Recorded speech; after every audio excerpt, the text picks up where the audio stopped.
بسم اللہ الرحمن الرحیم۔ السلام علیکم، ہمارے چینل میں خوش آمدید ناظرین۔ آج آپ کے لیے میں انتہائی خوفناک، سنسنی خیز اور دلچسپ کہانی لے کر آئی ہوں، لیکن کہانی شروع کرنے سے پہلے آپ سے گزارش ہے کہ اگر آپ ہمارے چینل پر نئے ہیں تو ہماری چینل کو ضرور سبسکرائب کیجیے تاکہ آپ کو ہماری ویڈیوز سب سے پہلے ملیں۔ گھر کے تمام لوگ ایئر کنڈیشن کمروں میں آرام کر رہے تھے۔ باہر سخت لو چل رہی تھی۔ ایک زناتے دار تھپڑ اس کے گال پر پڑا۔ اس کا گال تمتما گیا۔ اس نے جلدی سے کھڑکی بند کی۔ میرے خدا، کیسی شدید لو چل رہی ہے، اس نے سوچا اور پھر واپس اپنے بستر پر ڈھیر ہو گئی۔ دیوار پر لگی ہوئی گھڑی پر نظر پڑی تو 2 بج رہے تھے۔ اسے ٹھیک 4 بجے باورچی خانے کی طرف جانا تھا۔ شام کی چائے ٹھیک 5 بجے لگتی تھی۔ گویا ابھی آرام کرنے کے لیے 2 گھنٹے کا وقت تھا۔ یہ وقت بھی اسے شدید گرمی کی وجہ سے مل گیا تھا، ورنہ اگر دوسرے لوگ باہر ہوتے تو کسی نہ کسی کام میں الجھا دیتے۔ اس وقت بھی کوئی کام اس کے سپرد کیا جا سکتا تھا۔ کچھ نہ سہی تو چچی اماں کے پاؤں ہی دبانے ہوتے، لیکن اس وقت اگر چچی اماں اس سے پاؤں دبواتی تو اسے بھی ایئر کنڈیشن کمرے کی ٹھنڈک نصیب ہو سکتی تھی، اور یہ بات کسی اور کو گوارا نہیں تھی۔ اس نے ایک گہری سانس لی اور نگاہ آئینے پر جا پڑی تو دیکھ کر بے بسی سے مسکرا دی۔ ابھی تک اس کے گالوں پر سرخی چھائی ہوئی تھی۔ غالباً یہ گرمی کی وجہ سے ہوا تھا۔ دن رات کی گھٹن اور لوگوں کے طعنے بے عزتی اس کا مقدر بن چکے تھے، لیکن حسن و جوانی تھی کہ پھوٹی پڑ رہی تھی۔ اللہ تعالیٰ نے اس کی تمام محرومیوں کی کسر اسے توبہ شکن حسن دے کر پوری کر دی تھی۔ لیکن کس کام کا یہ حسن جو ہر وقت ملامت کا شکار بنا رہتا تھا؟ چچی اماں کا بس نہیں تھا، ورنہ زہر دے کر اسے ہلاک کر دیں۔ اس بیچاری نے تو صابن سے منہ دھونا بھی چھوڑ دیا تھا۔ اس کا بس نہیں چلتا تھا کہ وہ اپنی شکل بگاڑ لیتی۔ وہ اکثر جب آئینے میں اپنے آپ کو دیکھتی تو اسے خود پر رشک بھی آتا۔ وہ تھی ہی اتنی حسین و جمیل، جو بھی دیکھتا تھا بس دیکھتا رہ جاتا تھا۔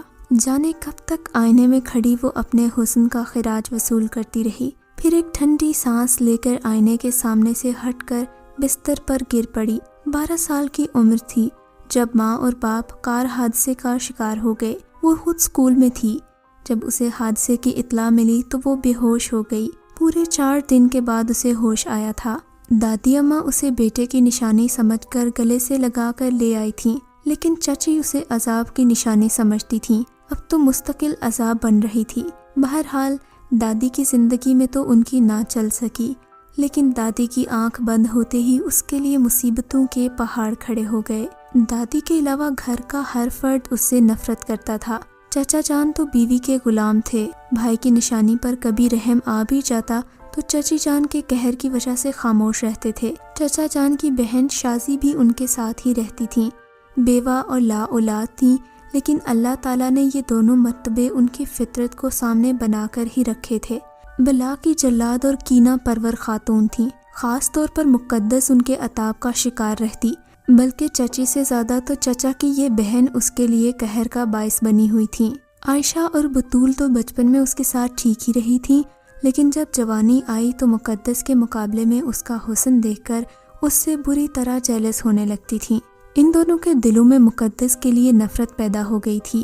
وہ قیمتی لباس زیب تن کر کے، مہنگا بناؤ سنگھار کر کے بھی اس کے سامنے کچھ بھی نہیں لگتی تھیں۔ وہ گھر کے معمولی سے جوڑے میں بھی قیامت ڈھاتی تھی۔ جب بھی کسی تقریب میں یہ تینوں بہنیں جاتی تو سب لوگوں کی نظریں مقدس پر ہی جم جاتی تھیں۔ انہیں اس بات کا اندازہ اچھی طرح ہو چکا تھا، چنانچہ گھر کی تقاریب میں مقدس کا مکمل بائیکاٹ کر دیا گیا۔ بہرحال وہ کون سی حقارت تھی جو اس کے نصیب میں نہیں تھی؟ وہ ہر عذاب کو خاموشی سے جھیل رہی تھی۔ اس کی زندگی میں کوئی بہار نہ تھی۔ اسے معلوم نہیں تھا کہ اس کا مستقبل کیا ہوگا۔ بستر پر بیٹھی وہ انہی خیالات میں نہ جانے کب تک کھوئی رہی۔ اس دیوار کے ساتھ لگی ہوئی گھڑی نے 3 بجائے اور وہ خیالات کے بھنور سے نکل آئی۔ ابھی تو 1 گھنٹہ باقی ہے۔ اگر لیٹ گئی تو شاید نیند آ جائے، اور یہ نیند اس کے لیے قیامت ہوتی۔ اگر ذرا سی بھی دیر ہو جاتی تو گھر والے چیخ چیخ کر آسمان سر پر اٹھا لیتے۔ کمرے میں اکیلے بیٹھے بیٹھے اس کا دل گھبرانے لگا تھا۔ باہر بھی سخت گرمی تھی، ورنہ وہ باغ میں چلی جاتی۔ کبھی کبھی سوچتی، کاش میں تھوڑے دن کے لیے بیمار ہو جاؤں، شاید مجھے اس کام سے چھٹکارا مل جائے۔ کبھی سوچتی کاش مجھے موت آ جائے، کون سی قیمتی زندگی ہے جو کسی کو تکلیف ہوگی۔ اس نے سوچا اور یہ سوچ اس قدر شدید ہوئی کہ وہ کمرے کی طرف بڑھ گئی، دروازہ کھولا اور باہر نکل آئی۔ حالانکہ باہر قدم رکھتے ہی گرمی کی حقیقت معلوم ہوئی، لیکن کمرے میں بھی نہیں جایا جا رہا تھا۔ وہ گرمی کی پرواہ کیے بغیر آگے بڑھتی رہی اور راہداری سے نکل کر صدر دروازے پر آ گئی۔ صدر دروازے کے باہر دھوپ کا راج تھا۔ وہ صدر دروازے سے بھی باہر نکل آئی۔ در حقیقت آگ برس رہی تھی، گھاس زرد ہو رہی تھی، البتہ برگد کا سایہ دار درخت جھوم رہا تھا جس کے نیچے مالی کی چارپائی بچھی ہوئی تھی۔ مالی بیچارہ بھی اپنے کوارٹر میں گھسا ہوا تھا۔ تمام ملازموں کے کوارٹروں کے دروازے بند تھے۔ کچھ ملازم جو ڈیوٹی پر تھے اندر تھے اور باقی اپنے کوارٹروں میں آرام کر رہے تھے۔ وہ تیز قدموں سے درخت کی طرف بڑھ گئی۔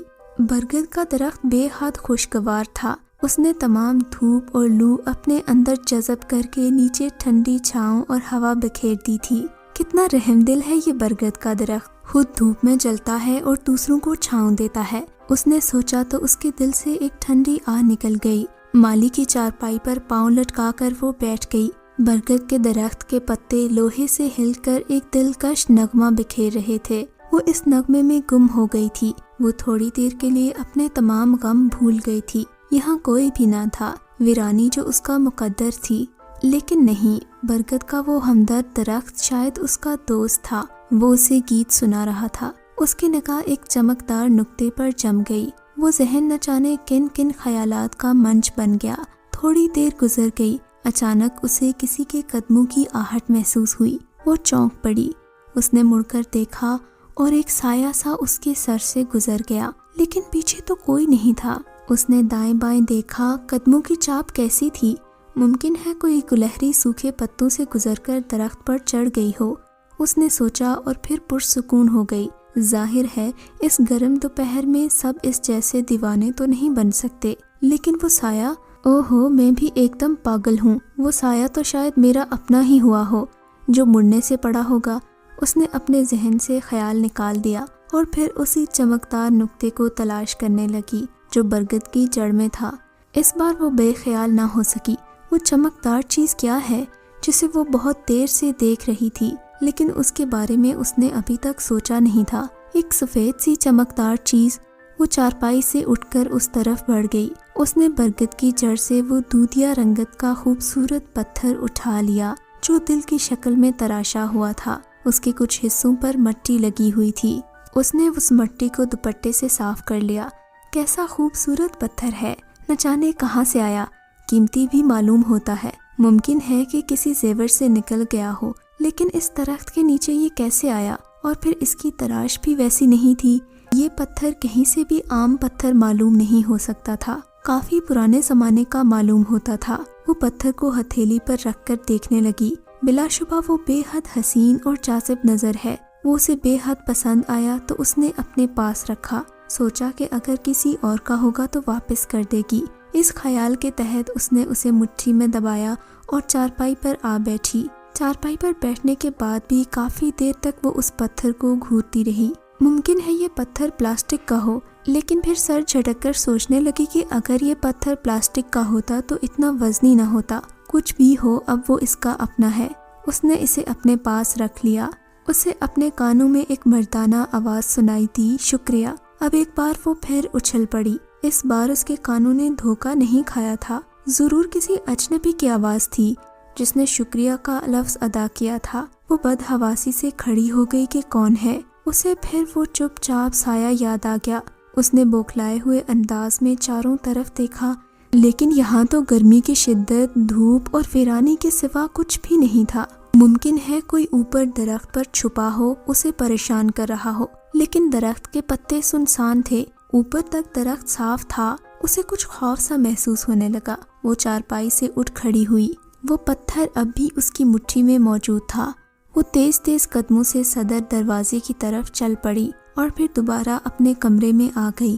عجیب بات تھی، اسے اپنے کانوں پر بھروسہ تھا۔ اسے واضح طور پر شکریہ کے الفاظ سنائی دیے تھے۔ وہ کافی دیر تک اس آواز سے متاثر ہوتی رہی۔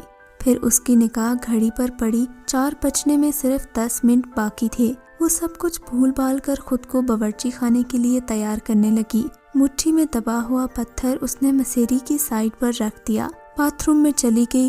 ٹھنڈے پانی کے چھینٹوں نے چہرے کو ایک دم تر و تازہ بنا دیا تھا۔ کافی دیر تک چہرے اور آنکھوں کو پانی سے نم کرتی رہی، پھر تازہ دم ہو کر کمرے میں نکل آئی۔ پورے 4 بج رہے تھے۔ اسے کچن میں بھی دوپہر والا عجیب و غریب واقعہ یاد آ رہا تھا۔ اب اس کی ذمہ داری شروع ہوتی تھی۔ اس نے اپنے ذہن میں فرمائشوں کی فہرست کو ٹٹولا جو آج شام کی چائے پر سارے گھر والوں کے لیے اس نے بنانے تھے۔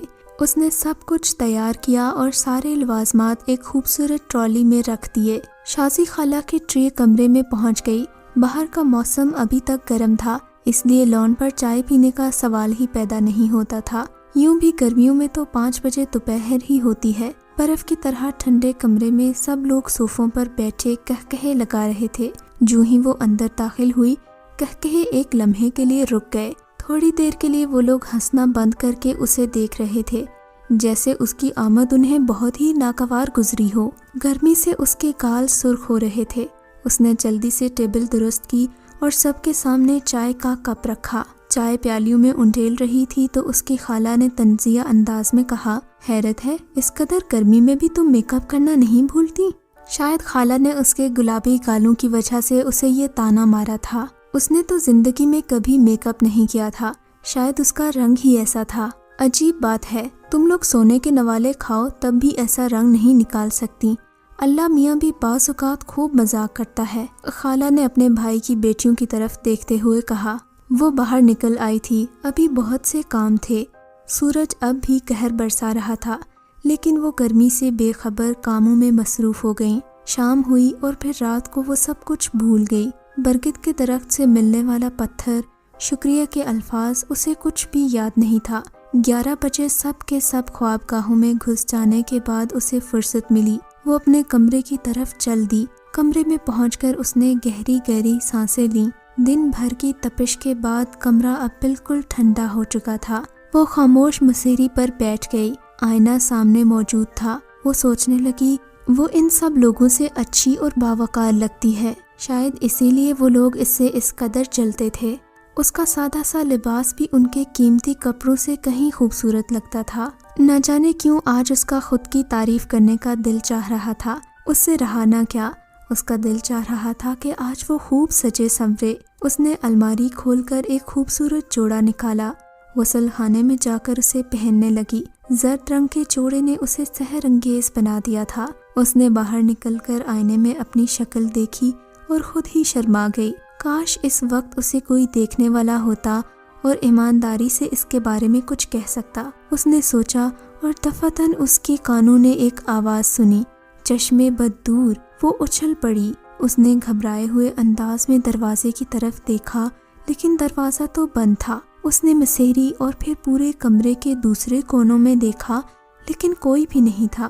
یا اللہ، میرے کان کیوں بجنے لگے ہیں؟ آخر اس وقت شکریہ کی آواز۔ پھر اس نے اسے وہم سمجھ کر اپنے دل کو تسلی دی اور آئینے کے سامنے سے ہٹ گئی۔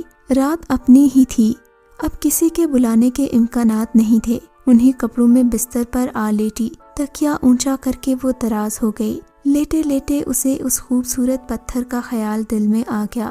اس نے سائیڈ دراز کھولی اور پتھر نکال کر ہاتھ میں پکڑ لیا۔ کیسا پیارا پتھر ہے، وہ سوچنے لگی، اور پھر اسے چمکانے کے لیے اس نے اپنے لباس سے رگڑا۔ در حقیقت وہ چمک اٹھا تھا، مگر جو ہی وہ پتھر چمکا تھا، کمرے کی کھڑکی میں 3-4 پرندے آ بیٹھے تھے۔ وہ چمگادڑیں تھیں۔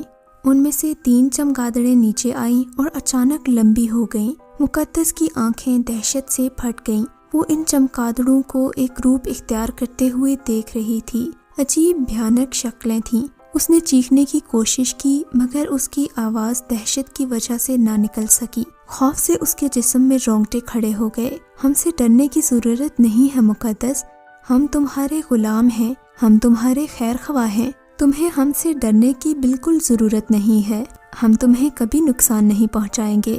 ہماری شکلوں سے خوف نہ کھاؤ، کاش ہم بھی تمہاری طرح خوبصورت ہوتے تو تم ہم سے خوف زدہ نہ ہوتی۔ ارے کیا یہ خواب ہے؟ مقدس نے سوچا اور آنکھیں ملنے لگی، لیکن وہ خواب نہیں تھا۔ در حقیقت 3 انسانی حیلے اس کے سامنے تھے۔ ان کی شکلیں بھیانک ضرور تھیں مگر لہجہ بے حد نرم تھا۔ تم کون ہو؟ اس نے ہمت کر کے پوچھا۔ ہم تمہارے خادم ہیں، ہمیں حکم دو کہ ہم کیا کریں، ہم تمہارے لیے ہر کام کر سکتے ہیں، مگر تم میرے غلام کیسے بن گئے؟ وہ ہمت کر کے بولی، یہ بتانے کی ہمیں اجازت نہیں ہے، وقت پر آپ کو سب کچھ معلوم ہو جائے گا، بہت جلد تمہارے برے دن ختم ہو جائیں گے، کوئی تمہیں اس طرح بھی نہیں دیکھ سکے گا، کسی کی حقارت کی نظر اب تم پر نہیں پڑے گی، ہم تینوں کو تمہاری خدمت پر مامور کر دیا گیا ہے۔ مقدس خشک ہونٹوں پر زبان پھیرنے لگی۔ وہ تینوں ادب سے اس کے سامنے سر جھکائے کھڑے تھے۔ اگر کوئی کام نہیں ہے تو ہمیں اجازت دیجیے، کیا ہم جا سکتے ہیں؟ ہاں ہاں، خدا کے لیے تم جاؤ، ہم حاضر ہوتے رہیں گے، اگر آپ ہم سے خوف کھاتی ہیں تو آپ کو تکلیف ہوگی، آپ دل سے یہ خوف نکال دیں، اور ہاں، ہمارے جانے کے بعد آپ کو نیند نہیں آئے گی، یقیناً آپ ہمارے بارے میں سوچتی رہیں گی، اس لیے آپ یہ شربت پی لیں، آپ کو پرسکون نیند آئے گی۔ ان میں سے ایک نے اوپر ہاتھ بڑھایا اور اس کے ہاتھ میں ایک خوبصورت شربت کا گلاس رکھ دیا جس میں ہلکے گلابی رنگ کا شربت تھا۔ مقدس یوں ہی خوفزدہ ہو رہی تھی، لیکن گلاس اس کے بالکل قریب تھا، دودھ جیسے گاڑھے شربت سے نفیس خوشبو اٹھ رہی تھی۔ نہ جانے وہ کیا تھا، لیکن وہ تینوں اب اس کے قریب کھڑے تھے۔ اس نے بادل نخواستہ شربت اس کے ہاتھ سے لے کر منہ سے لگا لیا، اور پھر شربت کا گلاس اس وقت ہٹا جب وہ ختم ہو چکا تھا۔ اس نے بلا شبہ ایسا ذائقہ کبھی محسوس نہیں کیا تھا۔ ایک لمحے کے لیے اسے ایسے محسوس ہوا جیسا اس کا جسم پھول کی طرح ہلکا ہو گیا ہو، پورے جسم کی تھکن گویا نچڑ گئی ہو۔ پھر اس کی آنکھیں پراسرار انداز میں بند ہونے لگیں اور وہ گہری نیند سو گئی۔ صبح جب اس کی آنکھ کھلی تو دھوپ کا ایک دبا اس کی مسحری کے عین سامنے دیوار پر موجود تھا۔ یہ دبا ٹھیک 7:45 بجے یہاں ہوتا تھا۔ اس نے بدحواسی سے گھڑی کی طرف دیکھا۔ ٹھیک 8 بجے گھر کے تمام افراد ناشتے کی میز پر موجود ہوتے تھے اور انہیں 8 بجے ناشتہ دینا ہوتا تھا۔ یہ اس کی ذمہ داری تھی۔ گویا صرف 15 منٹ تھے۔ اس کے ہاتھ پاؤں پھول گئے، آج ضرور موت آ گئی تھی۔ 8 بجے ناشتہ نہ ملا تو وہ سب اس کو کھا جاتے۔ وہ بجلی کی طرح مسحری سے اٹھ گئی اور اس کے جسم پر وہی کپڑے تھے جو اس نے رات کو تبدیل کیے تھے۔ یہ کپڑے بھی وبال جان تھے، قیمتی تھے، انہیں اتارنے میں 2-3 منٹ خرچ ہو جائیں گے۔ بہرحال اگر انہوں نے اسے ان کپڑوں میں دیکھا تو مصیبت آ جائے گی۔ وہ جلدی جلدی کپڑے بدلنے لگی، الٹے سیدھے چھینٹے بالوں میں مارے اور پھر خود کو سنوار کر باورچی خانے کی طرف چوروں کی طرح دوڑی تاکہ کوئی اس کا راستہ نہ دیکھ لے۔ اسے ابھی بھی خالہ کے تانوں سے ڈر لگ رہا تھا، مگر دروازے کے اندر داخل ہوتے ہی اس کے پاؤں جم گئے تھے۔ نہ جانے ناشتہ کس نے تیار کیا تھا۔ تمام ناشتہ تیار تھا، چائے کا پانی کیتلی پر کھول رہا تھا، ہر چیز کرینے سے لگی ہوئی تھی۔ یا خدایا، کیا گھر والوں نے اسے سوتا دیکھ کر خود ناشتہ تیار کیا تھا؟ اگر یہ بات تھی تو پھر تو اور مصیبت آ جائے گی۔ اس نے بھاری بھاری قدم اٹھائے اور چائے کا پانی اتار لیا۔ اس نے سارا ناشتہ ٹرالی میں سجایا اور باورچی خانے سے نکل آئی۔ کمرے میں بڑھنے لگی تو اس کا انداز ایسے تھا جیسے مجرم پھانسی کے تختے کی طرف بڑھتا ہے۔ ناشتے کے کمرے میں حسب معمول سب موجود تھے۔ وہ نظریں جھکائے میز کے قریب پہنچی، سب خاموش تھی جیسے کوئی اہم بات ہو گئی ہو۔ اس نے ناشتہ میز پر لگایا تو اس کے ہاتھ کانپ رہے تھے۔ انہی کانپتے ہاتھوں کے ساتھ اس نے ناشتہ سرو کیا۔ کسی نے کچھ نہ کہا اور لوگ ناشتے میں مصروف ہو گئے۔ اس کی آنکھیں حیرت سے پھیل گئیں۔ اس نے نظریں اٹھا کر ان سب کے چہروں پر دیکھا۔ کیا یہ سب پاگل ہو گئے ہیں؟ اگر نہیں تو انہوں نے ناشتے کے بارے میں کیوں نہیں پوچھا اور اسے برا بھلا کیوں نہیں کہا؟ لیکن وہ کسی کے چہرے پر ایسے آثار نہ دیکھ کر چپ ہو گئی۔ ابھی وہ اس غنیمت پر سب کی شکر گزار تھی کہ خالہ نے فوراً شور مچا دیا۔ ارے کمبخت، آج چائے میں چینی پھر کم ڈال دی؟ میں نے کہا تھا نا تھوڑا سا نمک بھی ملا دیا کرو۔ وہ نمک دانی لے کر کرسی پر بیٹھی، لیکن نہ جانے کیسے کرسی تھوڑی پیچھے کھسک گئی اور خالہ فوری طور پر نیچے گرتے گرتے بچیں۔ انہوں نے میز کی ٹاپ پکڑنے کی کوشش کی لیکن چائے کی پیالی ہاتھ میں آ گئی۔ نتیجے میں چائے کی پیالی ان کے ہاتھ پر گر چکی تھی۔ ان کی چیخوں نے آسمان سر پر اٹھا لیا تھا۔ کھولتی ہوئی چائے ان کے چہرے اور سینے پر پڑی تھی۔ وہ ذبح کیے ہوئے کبوتر کی طرح پھڑ پھڑا رہی تھیں۔ سب لوگ ان پر دوڑے آئے۔ وہ سب اسے ڈانٹنا بھول کر خالہ کو ہسپتال لے کر گئے۔ اس کا کوئی قصور بھی نہیں تھا۔ خالہ نے خود ہی نمکدانی اٹھانے کی کوشش کی تھی اور گر چکی تھی۔ اسے خالہ کے غصے پر ہنسی آ رہی تھی۔ سچ ہے غصے کا انجام برا ہی ہوتا ہے، اس نے دل میں سوچا۔ اسی وقت اس کے کان کے قریب مکھی کی سی بھنبھناہٹ گونجی۔ آپ کو ستانے والوں کو آپ کے غلام معاف نہیں کریں گے، جو آپ کے ساتھ برا سلوک کرے گا ہم اس کا برا حشر کر دیں گے۔ وہ پھر خوف سے اچھل پڑی۔ یہ الفاظ سماعت کا وہم نہیں تھے، بالکل صاف الفاظ تھے۔ وہ آواز بھی وہی تھی جو اس نے ان خوفناک لمبے دانتوں والی چمگادڑوں کی سنی تھی۔ اس نے گھبرائے ہوئے انداز میں چاروں طرف دیکھا۔ وہ سیدھی اور معصوم ضرور تھی، لیکن پے در پہ واقعات کو نظر انداز نہیں کر سکتی تھی۔ وہ تمام واقعات ایک ہی سلسلے کی کڑی معلوم ہوتے تھے۔ اس کا مقصد ہے کہ کوئی پراسرار قوت اس کی مدد کر رہی ہے، لیکن یہ انوکھے واقعات تو کچھ زیادہ ہی عجیب ہیں۔ آخر اس کے غلام کون تھے؟ کس کی نظر عنایت اس پر ہو گئی تھی؟ برگد کے درخت کے نیچے سے ملنے والے پتھر پر شکریہ کا الفاظ بھی کافی عجیب تھے۔ وہ رات والا شربت کا گلاس اور پھر صبح کو ناشتے کی تیاری، وہ ابھی یہ سب کچھ سوچ ہی رہی تھی کہ اس کی چچی آ گئیں۔ اب یہاں کھڑی سوگ کیوں منا رہی ہو؟ جاؤ خوشی سے ناچو گاؤ عیش کرو، تمہاری دلی مراد پوری ہو گئی۔ تم تو چاہتی ہی یہی تھی نا کہ خالہ گر جائیں، تم تو ہم سب کو ذلیل کر کے ہی دم لوگی۔ ابھی جملہ پورا نہیں ہوا تھا کہ چچی بری طرح اچھلیں اور پھر مسلسل اچھلتی ہی رہیں۔ وہ بری طرح چیخ رہی تھی، ارے کمبخت دیکھ تو میری قمیض میں کیا گھس گیا ہے، کس قدر تکلیف ہو رہی ہے مجھے اور تم یہاں خاموش کھڑی ہو۔ اس نے قمیض بمشکل اٹھائی تو اس سے ایک چھپکلی نکل کر فرش پر دوڑنے لگی۔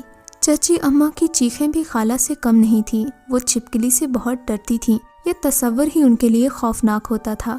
ابھی خالہ کی تیمارداری ہو ہی رہی تھی کہ چچی کی چیخیں پھر سنائی دیں۔ غالباً انہیں آرام نہیں آ رہا تھا۔ ارے بیگم کیا ہو گیا ہے؟ چچا جان نے گھبرا کر پوچھا۔ چچی اماں پسینے میں شرابور تھیں، اکھڑے ہوئے سانسوں سے بولی، بچ گئی، آج تو بچ گئی، چھپکلی چڑھ گئی تھی۔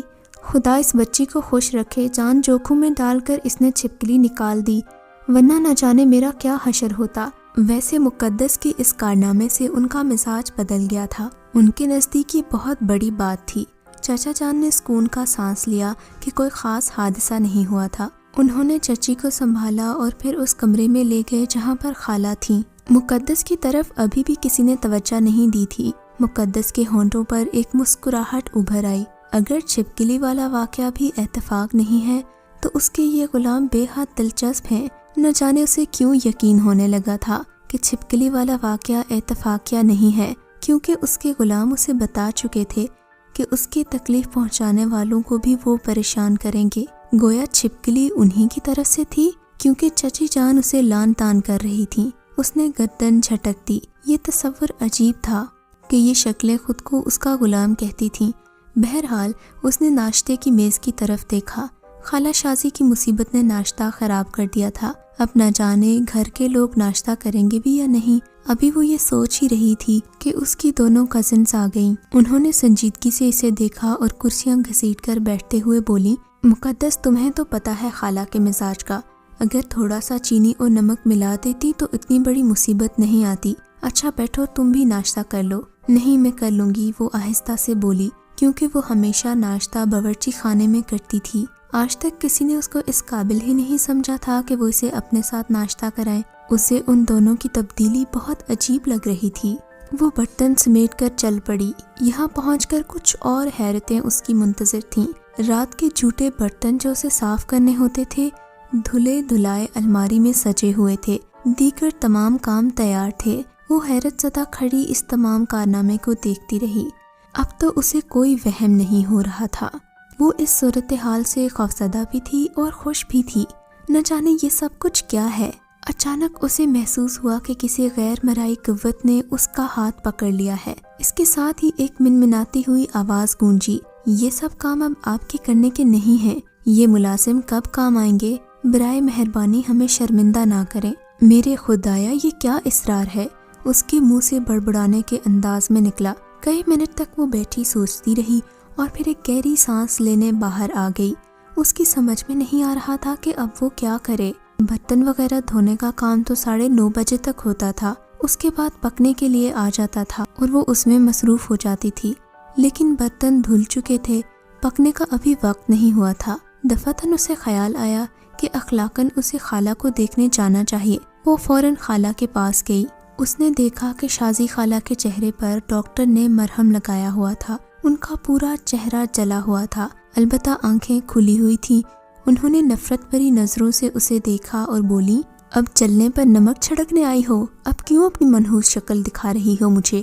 جاؤ، دفع ہو جاؤ یہاں سے۔ خالہ، مجھے افسوس ہے، اس نے بھرائے ہوئے انداز میں کہا۔ آپ خود ہی زیادہ غصے میں آ گئی تھیں، نمک بعد میں بھی ڈالا جا سکتا تھا، اور پھر میں آپ سے کہہ چکی ہوں کہ چائے میں نمک نہ پیا کریں۔ ساتھ بیٹھی چچی نے بھی ان کو مشورہ دیا۔ ہاں، گویا میری ہی غلطی تھی۔ ٹھیک کہتے ہو تم لوگ، گوشت سے ناخن جدا نہیں ہوتے، سو تمہاری بھتیجی ہے، میں کون ہوں؟ بیوی کی بہن ٹکڑوں پر پلنے والی؟ خالہ فوراً ٹسوے بہانے لگی۔ ارے آپ تو بلا وجہ بات کا بتنگڑ بنا دیتی ہیں، چچا جان گھبرا کر بولے۔ ایسی ہی ناگواری سی گزر رہی ہے تو گھر سے ہاتھ پکڑ کر نکال دیجئے۔ لاڈلی کے بارے میں تو آپ سے کچھ سنا ہی نہیں جاتا۔ جب وہ چائے میں نمک پیتی ہیں تو آخر کیوں یاد نہیں رکھا اس نے؟ چاچی جان سے بہن کے آنسو برداشت نہ ہو سکے، وہ ان کی حمایت میں بول پڑی۔ ارے چھوڑو، جانے بھی دو، یہ کمبخت تو ہے ہی چلانے کے لیے۔ ابھی خالہ نے جملہ پورا نہیں کیا تھا کہ روشن دان سے ایک چڑیا اڑتی ہوئی آئی اور پیتل کے اس گلدان پر بیٹھ گئی جو خالہ شازی کے سر کے عین اوپر تھا۔ چڑیا بیٹھتے ہی اڑی اور گلدان خالہ کے سر پر آ پڑا۔ ارے مر گئی، مر گئی، خالہ شازی دھاڑے مارنے لگی۔ ایک بار پھر لے دے مچ گئی۔ نکل جا مردود یہاں سے، کیا میری بہن کی جان لے کر دم لے گی؟ خالہ غصے میں اس کی طرف بڑھی۔ وہ شاید اسے دھکا دے کر نکالنے کا ارادہ رکھتی تھیں، لیکن ان کے اوندھے منہ گرنے کا دھماکہ بہت زوردار تھا، نہ جانے ان کے پاؤں کہاں پھنس گئے تھے۔ چچی جان کی لائی ہوئی تمام چوڑیاں ٹوٹ گئی تھیں اور ٹکڑے ان کی کلاہیوں میں چپ گئے تھے۔ ہائے امی، اب بھی عبرت حاصل کر لو تو اچھی بات ہے بیگم، بے زبان کا نگہبان خدا ہوتا ہے۔ اب بھی اگر آپ نہ سنبھلی تو انجام جو بھی ہوا اس کی ذمہ دار صرف آپ ہوں گی، سخت لہجے میں بولے۔ اس وقت ایک ملازم اندر آ گیا۔ صاحب، ایک شخص آیا ہے، کہہ رہا ہے ڈرائیور کے بارے میں اشتہار پڑھ کر آیا ہے، ملازمت کا خواہش مند ہے، آؤ مقدس، چچا جان نے کہا اور اس کا ہاتھ پکڑے دروازے کی طرف بڑھ گئے۔ ارے میری بہن بے ہوش ہو گئی ہے، ڈاکٹر کو تو بلاؤ۔ چچی جان اپنی تکلیف بھول کر خالہ کے چہرے کی طرف دیکھ کر بولی، جن کے سر سے خون بہہ رہا تھا اور پیشانی اور گالوں تک لڑک آیا تھا۔ ڈاکٹر ہمارے باپ کا ملازم نہیں ہے جو بار بار دوڑا آئے، کسی ملازم کو بھیج کر دوسرے ڈاکٹر کو بلوا لیں۔ چچا جان کی جرت پر سخت حیرت ہوئی، اس سے قبل تو وہ بھیگی بلی بنے رہتے تھے، اس وقت وہ شیر کیسے بن گئے؟ مقدس بیٹے، میری آنکھیں بند نہیں ہیں، میں تمہارے ساتھ ان لوگوں کا رویہ دیکھ رہا ہوں، بعض حالات میں بھی مجبور ہوں۔ بیٹا تم فکر نہیں کرو، یہ سب میں ٹھیک کر لوں گا۔ ابھی ذرا تم سے مجھے کچھ گفتگو کرنی ہے، بس اس شخص کو نمٹا لوں جو ڈرائیوری کے لیے آیا ہے۔ انہوں نے ملازم کو آواز دے کر اس شخص کو بلانے کے لیے کہا۔ دودھ جیسا رنگ، سنہرے بال، نیلی آنکھوں والا دبلا پتلا نوجوان، اس کے چہرے سے شرافت ٹپکتی تھی۔ اندر آ گیا، ادب سے سلام کیا اور ایک طرف کھڑا ہو گیا۔ چچا جان نے اسے سر سے پاؤں تک دیکھا اور گردن ہلا کر بولے، بیٹھ جاؤ۔ وہ کرسی پر بیٹھ گیا۔ ہاں بیٹا بتاؤ، تم کچھ تعلیم یافتہ ہو؟ جی ہاں، واجبی سی تعلیم ہے، پڑھ لکھ لیتا ہوں، وہ آرام سے بولا۔ ڈرائیونگ لائسنس موجود ہے؟ جی ہاں، اس نے جیب سے ایک کاغذ نکال کر سامنے رکھ دیا۔ چچا جان کاغذ کو دیکھنے لگے۔ ہاں تو کتنی تنخواہ لوگے میاں؟ اس کے علاوہ 2-3 باتیں واضح کر دوں، تمہیں یہاں رہنا ہوگا، ایمانداری شرط ہے، اپنے کام سے کام رکھو گے۔ مجھے منظور ہے جناب، میں سر چھپانے کی جگہ چاہتا ہوں، تنخواہ جو بھی مل جائے، میرے اخراجات زیادہ نہیں ہیں۔ ٹھیک ہے، 2000 روپے دیں گے کھانے اور کپڑے وغیرہ کے، اس کے علاوہ کچھ تنخواہ بھی دے دیا کروں گا، باقی تمہاری کھانا پینا ہماری طرف سے ہوگا۔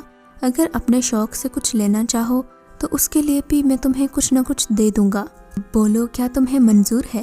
باخوشی جناب، جب کپڑے اور کھانا آپ دیں گے تو مجھے 2000 کی کیا ضرورت ہے، 1000 بھی کافی ہیں، اس نے کہا اور چچا جان گردن ہلانے لگے۔ ٹھیک، تم چاہو تو آج سے ہی کام شروع کر دو، چچا جان نے کہا اور اس نے گردن ہلا دی۔ اس نے ایک طرف بھی مقدس کی طرف سر اٹھا کر نہیں دیکھا تھا، مگر مقدس کی تو دل کی دنیا ہی لٹ چکی تھی۔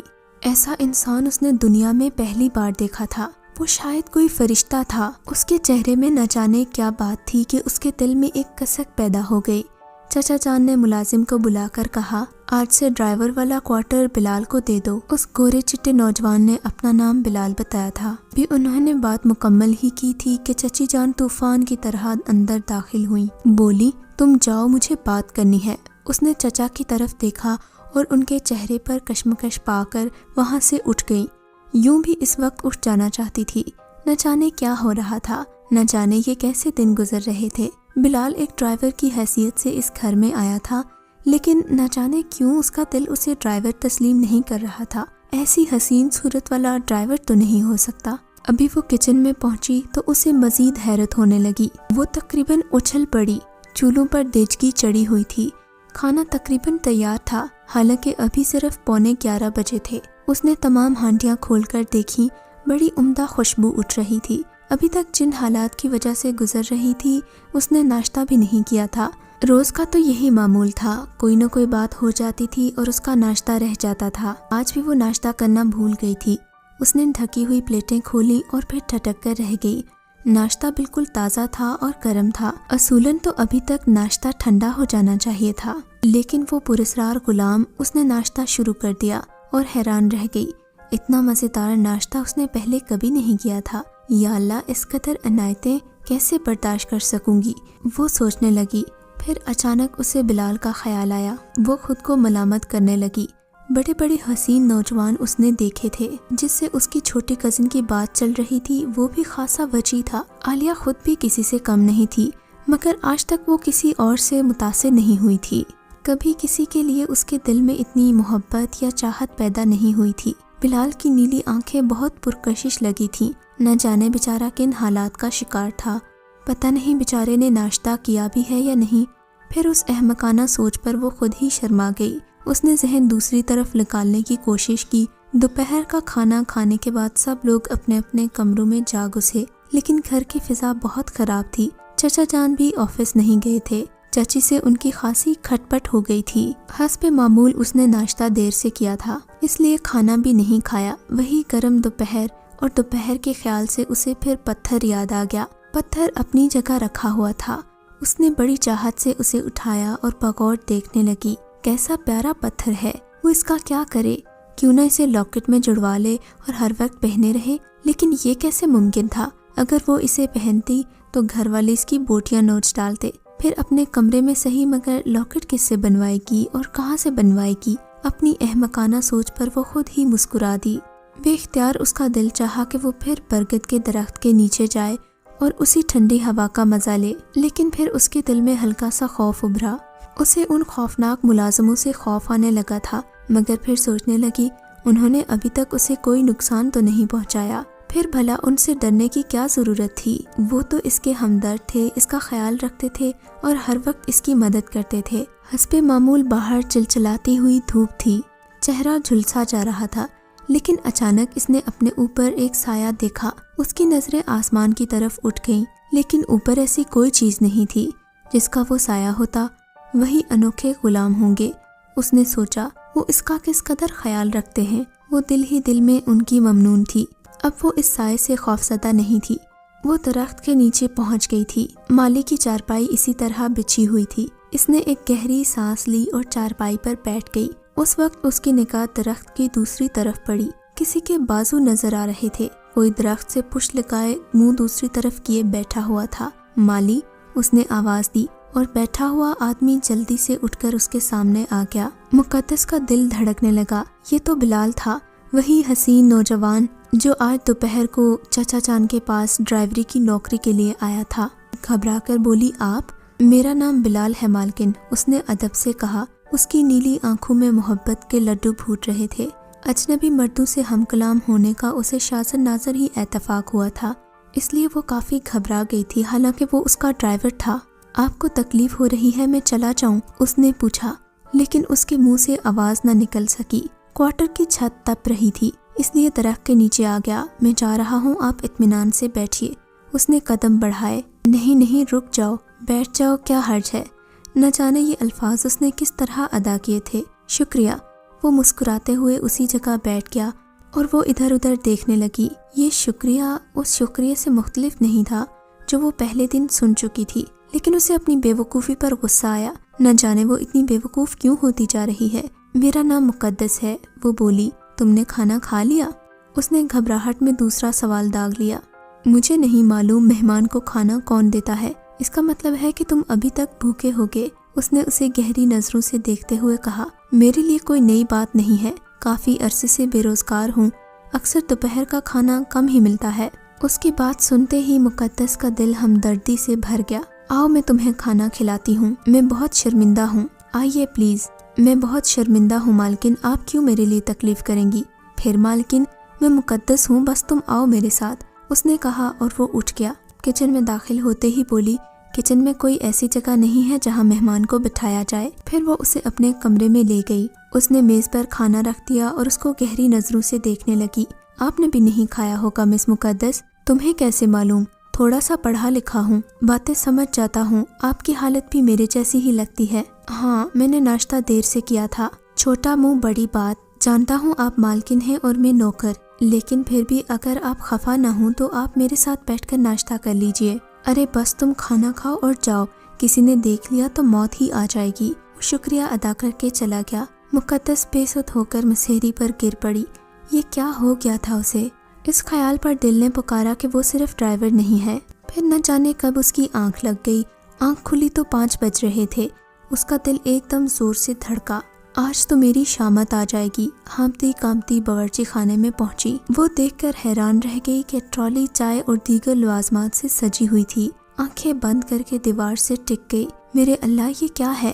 میرے انوکھے ہمدرد، میں کس منہ سے تمہارا شکریہ ادا کروں؟ وہ ٹرالی دھکیلتی ہوئی باورچی خانے میں سے نکل آئی۔ کمرے میں سبھی موجود تھے، کسی نے اسے کچھ خاص نہیں کہا تھا۔ اب سب نے یہ بات محسوس کر لی تھی کہ اگر مقدس کو کچھ کہا جائے تو غیبی طور پر کہیں نہ کہیں کچھ نہ کچھ برا ہو ہی جاتا ہے، اس لیے اب لوگ احتیاط سے کام لینے لگے تھے۔ کوئی اس کو لان تان تو نہیں کرتا تھا کم از کم۔ دوسری طرف بلال اس سے بے حد محبت کرنے لگا تھا۔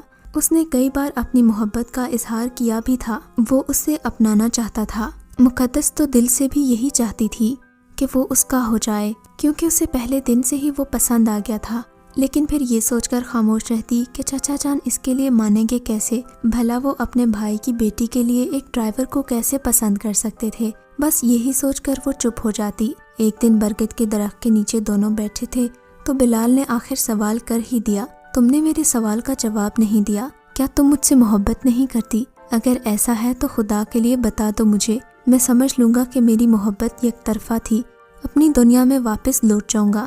نہیں بلال، ایسا مت سمجھنا، بس میں اس بات کی وجہ سے چپ ہوں کہ یہ ماحول، یہ گھرانہ تمہیں قبول نہیں کرے گا۔ بھلے یہ لوگ میری عزت نہیں کرتے مگر انہیں اپنی عزت کا خیال ضرور ہے۔ یہ کسی طور پر مجھے تم سے بیاہیں گے نہیں۔ تم مجھے یہ سب کیوں سنا رہی ہو؟ میں ان لوگوں کی بات نہیں کر رہا، میں صرف تمہاری بات کر رہا ہوں۔ تم بتا دو مجھے تمہاری مرضی ہے یا نہیں، باقی معاملات تم قسمت پر چھوڑ دو، وہ سب میں ٹھیک کر لوں گا۔ اگر میں تمہیں اپنی کوشش کے باوجود حاصل نہ کر سکا تو پھر میں شکوہ نہیں کروں گا۔ میں تو تمہیں دل و جان سے چاہتی ہوں، دیوانہ وار محبت کرتی ہوں تم سے۔ میری دنیا میں تمہارے سوا رکھا ہی کیا ہے؟ میں ایک بد نصیب لڑکی ہوں، میری خدا نہ کرے نحوست کا سایہ تم پر بھی پڑ جائے۔ تم یہاں سے ملازمت چھوڑ دو اور کہیں اور چلے جاؤ، ظالم تمہاری زندگی بھی خراب کر دیں گے۔ وہ دیوانہ وار بولتی چلی جا رہی تھی، اس کے جذبات پھٹ پڑے۔ بلال کے ہونٹوں پر اس کا اقرار محبت سن کر مسکراہٹ پھیل گئی۔ خدا کرے تمہاری زندگی مجھے مل جائے۔ تم خود کو کیوں منحوس کہتی ہو عالیہ؟ وہ مسکراتے ہوئے بولا۔ بلال تم ان لوگوں کو نہیں جانتے، یہ سب لوگ مجھے نہیں جانتے، بلال نے جواباً کہا۔ تم معاملات مجھ پر چھوڑ دو، بس تم خوف زدہ نہ ہونا، مجھ سے ملتی رہنا۔ اگر تم نے اس کے خلاف کچھ کیا تو میں کامیاب نہیں ہو سکوں گا۔ کیا کیا ہے تم نے؟ مقدس نے خوف زدہ ہو کر پوچھا۔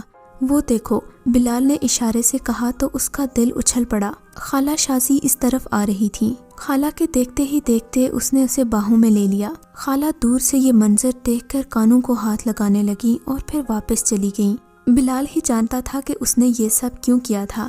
گھبراہٹ اور غصے کے ملے جلے جذبات میں مقدس چیخ کر بولی، تم کیوں میری موت کا سامان کر رہے ہو؟ جب تمہیں پتا تھا کہ خالہ دیکھ رہی ہیں تو تم نے یہ حرکت کیوں کی؟ میں تمہاری موت نہیں، زندگی کا سامان کر رہا ہوں مقدس، تم گھبراؤ مت، بس رات کو مجھ سے ملنے آ جانا، باقی معاملات تم مجھ پر چھوڑ دو۔ وہ خوفزدہ ہو کر اپنے کمرے کی طرف بھاگی۔ آج تو اسے ڈر سے بخار آ رہا تھا۔ اسے نہیں پتا تھا کہ چچی جان اور خالہ اس کے ساتھ کیا کرنے والی ہیں۔ وہ جانتی تھی کہ ضرور خالہ نے چچی جان کو سب کچھ بتا دیا ہوگا۔ بلال نے جان بوجھ کر خالہ کے دل میں یہ چنگاری لگائی تھی، مگر مقدس کا خوف اور بخار سے برا حال تھا۔ ناشتہ تو اس کے غلاموں نے تیار کر دیا تھا اور وہ اب اس کی عادی بھی ہو گئی تھی۔ ناشتہ لے کر کمرے میں گئی تو اس کی دونوں چھوٹی کزنز مسکرا رہی تھیں۔ اس نے پھر سوچا اور اپنے کمرے میں آ گئی۔ اس روز وہ برگد کے درخت کے نیچے بھی نہ جا سکی۔ اس کی خاموشی سے اس کا دل دہل رہا تھا۔ دوپہر کے 2 بجے بلال اس کے کمرے میں گھس آیا۔ وہ اچھل پڑی۔ خدا کے لیے بلال باز آ جاؤ، میں مر جاؤں گی، کیسی باتیں کر رہی ہو؟ او تمہیں تو بخار ہے، شاید خوف کی وجہ سے ہے، آؤ میں تمہیں تماشا دکھاؤں۔ لاکھ منع کرنے کے باوجود بلال اسے اس کمرے میں لے گیا جہاں چچی اور خالہ اونچی اونچی آواز میں گفتگو کر رہی تھیں۔ بات سنو میری زکیہ، پریشان ہونے کی بجائے ایسا کرو کہ سانپ بھی مر جائے اور لاٹھی بھی نہ ٹوٹے۔ حرامزادی کو اپنی صورت پر بڑا ناز ہے، ڈرائیور کے پلے باندھ دیتے ہیں تو مزہ ہی آ جائے گا۔ اس سے انتقام لینے کا تو یہ اچھا طریقہ ہے۔ اپنے میاں کو اس کے کرتوت دکھاؤ اور پھر کہہ دو اگر عزت پیاری ہے تو ڈرائیور صحیح اس کی شادی کر دیں، ورنہ نہ جانے راتوں رات کیسے گل کھلائے گی۔ ہاں ٹھیک ہے، یہ تو تم نے بالکل صحیح بات کی، آج رات کو ہی میں اپنے میاں سے بات کرتی ہوں۔ یہ سن کر اس کے دل کو تھوڑی تسلی بھی ہوئی، مگر وہ گھبرا بھی گئی۔ چلے جاؤ بلال، مجھے کچھ نہیں پتا کہ کیا ہونے والا ہے، میرے پروگرام کے آخری حصے کو تو پورا کرنے دو۔ آج رات ضرور آنا، اگر تم نہیں آئی تو میری ساری محنت اکارت جائے گی۔ تم خالہ کی سازش کو تفصیل سے سننے کے بعد بھی یہ کہہ رہے ہو؟ ہاں، یہ ہمارے پاس آخری موقع ہے، اس کے بعد تمہیں کوئی تکلیف نہیں پہنچائے گا اور نہ ہی کوئی تمہارے لیے بات کرے گا۔ پھر یوں ہوا کہ رات کی تاریکی میں اس کے پاؤں اسے پھر برگد کے درخت کے نیچے لے گئے۔ پھر اس نے اپنی آنکھوں سے خالہ اور چچی اور چچا جان کو دیکھا، جو ان دونوں کو دیکھ کر خاموشی سے واپس چلے گئے۔ دوسرے دن وہ ناشتہ بھی نہ لے جا سکی۔ وہ کمرہ بند کر کے اپنے بستر پر پڑی تھی۔ کسی نے دروازہ بجایا تو اس نے دروازہ کھول دیا۔ ابو بلا رہے ہیں، نائمہ نے مسکراتے ہوئے کہا۔ پھر اسے گدگداتے ہوئے بولی، دولت تو آنی جانی چیز ہے یار، مگر تمہارا انتخاب بڑا ہی حسین ہے، میری طرف سے مبارکباد قبول کرو۔ سچ مچ بلال لاکھوں میں ایک ہے، وہ اگر تمہیں مل جائے تو روکھی سوکھی کھا کر بھی گزارا کر لینا۔ چچا جان نے اس کے بخار کی پرواہ نہ کرتے ہوئے اسے کہنے لگے، دیکھو مقدس بیٹا، تم میرے مرحوم بھائی کی نشانی ہو۔ میں اعتراف کرتا ہوں کہ تمہیں اس گھر میں کوئی سکون نہیں مل سکا اور میں ان لوگوں سے عاجز ہوں، لیکن افسوس کہ میں انہیں بدلنے سے مجبور ہوں۔ میری خواہش ہے کہ تمہاری تمام محرومیاں سسرال جا کر پوری ہو جائیں۔ مجھے معاف کر دینا بیٹا، میں تمہارے لیے اس سے بہتر انسان نہیں ڈھونڈ سکا۔ اچھا شریف لڑکا ہے، تمہیں خوش رکھے گا۔ دولت تو آنی جانی چیز ہے، اگر شوہر اچھا ہو تو معمولی سی زندگی بھی بے حد حسین لگتی ہے۔ چچا جان اپنی بیوی کی زبان ہی بول رہے تھے۔ مقدس حیران تھی کہ یہ سب کچھ کیسے ہوتا جا رہا ہے، دل ہی دل میں خوش ہو رہی تھی۔ تم اگر اس کے ساتھ خوش رہو تو صرف گردن ہلا دو، یہ کافی ہے۔ نہ جانے کس وقت اس نے گردن ہلا دی۔ ٹھیک ہے میری بچی، اللہ تعالیٰ تمہارا دامن خوشیوں سے بھر دے۔ چاچا جان کی بھرائی ہوئی آواز نکلی اور ایک شام سادہ سے ماحول میں عالیہ اور بلال کا نکاح پڑھا دیا گیا۔ اس کی دونوں کزنز کافی دیر تک اس سے مذاق کرتی رہیں۔ وہ چلی گئیں تو بلال کمرے میں داخل ہوا۔ مقدس کا دل زور زور سے دھڑک رہا تھا۔ آج ان کی شادی کا دن تھا، وہ دن جس کے لیے ان دونوں نے کئی خواب دیکھے تھے۔ شادی کی رات تیمور نے اس کو ایک انتہائی حسین لاکٹ گفٹ کیا تھا۔ مقدس نے لاکٹ دیکھا اور حیرانگی سے اسے دیکھا تو اس کی آنکھوں میں محبت کا سمندر امڈ آیا۔ یہ پتھر ہی تو ہماری محبت کی نشانی ہے۔ پھر اس نے اسے محبت بھری نگاہوں سے دیکھا اور کہا، کیا تم اپنے سسر کو سلام کرنے نہیں چلو گی؟ کہاں ہے سسر؟ اس گھر میں تو ہم دونوں کے علاوہ اور کوئی نہیں ہے۔ اچھا چلو تم آنکھیں بند کرو۔ مقدس نے اپنی دونوں آنکھیں زور سے بند کر لیں اور پھر جب اس کے کہنے پر آنکھیں کھولیں تو خود کو ایک ایسی دنیا میں پایا جو اس کے وہم و گمان میں بھی نہ تھا۔ وہ سنگ مرمر کا عالی شان محل تھا، چاروں طرف قیمتی پتھر جڑے ہوئے تھے، دو طرفہ حسین و جمیل عورتیں خون لیے کھڑی تھیں اور سامنے ایک معمر بزرگ اور خاتون بیٹھی تھیں، میری امی اور ابا جان۔ اور مقدس کا سر خود بخود سلام کے لیے جھک گیا۔ خوش آمدید دلہن، ہمیشہ خوش رہو۔ دونوں بزرگوں نے نو بیاہتا جوڑے کو دعائیں دیں۔ اس شام اسے حسین زیورات سے لاد دیا گیا اور پھر راگ رنگ کی محفل جم گئی۔ مقدس خواب کے عالم میں یہ سب کچھ دیکھ رہی تھی۔ اس کی سمجھ میں نہیں آ رہا تھا۔ رات 3 بجے اس محل کے ایک کمرے میں اسے پہنچا دیا گیا جس کا تصور بھی نہیں کیا جا سکتا تھا۔ کمرے کی دیواروں میں ہیرے چڑھے ہوئے تھے جن سے کوسوں قزح منتشر ہو رہی تھی۔ ایک سونے کا چھپر کٹ موجود تھا۔ یہ میرا گھر ہے مقدس۔ اس دن برگد کے درخت کے نیچے تم بیٹھی تھی، تم مجھے پسند آ گئیں اور میں تمہیں بے پناہ چاہنے لگا۔ میں نے تمہیں وہ پتھر دیا جسے تم نے قبول کر لیا۔ یہ ہمارے ہاں منگنی کی رسم ہوتی ہے۔ میں نے اپنے والدین سے کہا کہ میں تم سے شادی کرنا چاہتا ہوں، لیکن مقدس تم میں اور مجھ میں فرق یہ ہے کہ میں آتشی ہوں اور تم مٹی سے بنی ہوئی ہو۔ میرے والدین نے کہا کہ اگر تمہارے سرپرست اپنی خوشی سے تمہاری شادی میرے ساتھ کریں تو انہیں بھی کوئی اعتراض نہیں ہوگا۔ پھر میں ڈرائیور بن کر تمہارے گھر پہنچ گیا۔ الحمدللہ میں مسلمان ہوں اور تمہارا پرستار، تمہیں کوئی تکلیف نہ ہوگی۔ میں تمہاری دنیا میں تمہارے ساتھ رہوں گا۔ میرے والدین نے اجازت دے دی ہے۔ میں ولیمہ بھی تمہاری دنیا میں ہی کر سکتا ہوں۔ میری ایک خوبصورت کوٹھی موجود ہے، ایسی کوٹھی جو تمہارے دشمنوں نے خواب میں بھی نہ دیکھی ہوگی۔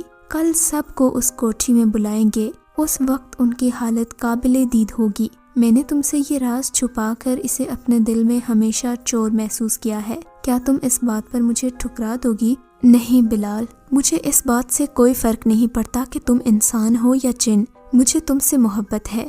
میں نے تمہیں دل دیا ہے، اب تم جو کوئی بھی ہو مجھے قبول ہو۔ مقدس نے محبت بھرے انداز میں جواب دیا۔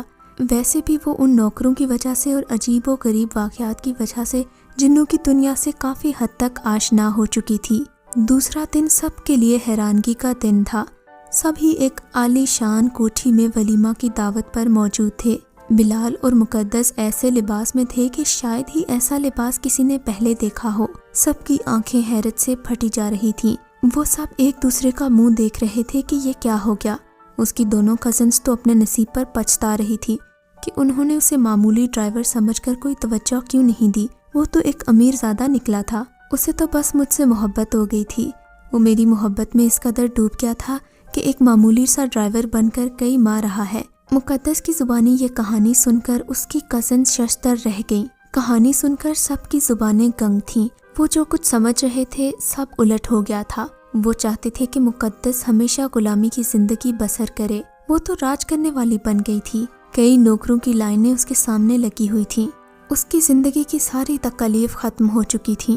بلال کی محبت پا کر وہ جیسے مکمل ہو گئی تھی۔ اسے محبت، دولت، صورت سب کچھ ایک ساتھ مل گیا تھا۔ بلال کو پا کر اسے یوں لگ رہا تھا کہ اس کی ساری زندگی کی مشکلات کا ازالہ ہو گیا ہے۔ وہ پل بھر میں اپنی ساری مصیبتیں بھول گئی تھی۔ ادھر اس کی چچا زاد بہنوں کا برا حال تھا۔ ایک تو اس امیر زادے کے ہاتھوں سے نکل جانے کا دکھ، اور پھر دوسرا دکھ یہ کہ مقدس کے گھر سے جاتے ہی گھر کے سارے کام کا بوجھ ان دونوں پر آ گیا تھا۔ وہ دونوں تو خیر تھی ہی کاہل، مگر گھر کے باقی لوگ بھی اپنے سارے کام اسی سے کرواتے تھے۔ ان کی سزا کے لیے یہی کافی تھا کہ ان کو وہ سارے کام اب خود کرنا پڑتے تھے جو وہ مقدس سے ڈانٹ ٹپٹ کر کروا لیا کرتے تھے۔ شاعر نے کیا خوب کہا ہے، مدعی لاکھ برا چاہے تو کیا ہوتا ہے، ہوتا وہی ہے جو منظور خدا ہوتا ہے۔ تو یہ تھی آج کی خوبصورت کہانی۔ اگر آپ کو یہ کہانی اچھی لگی ہے تو اس ویڈیو کو لائک کیجیے اور اس طرح کی مزید ویڈیوز دیکھنے کے لیے ہمارے چینل کو سبسکرائب کیجیے۔ اور ہاں، اگر آپ کی کسی دوست، رشتہ دار یا بہن کے ساتھ خدا نہ کرے ایسا کوئی واقعہ پیش آیا ہے تو ہمیں کامنٹ سیکشن میں اس کے بارے میں ضرور بتائیے۔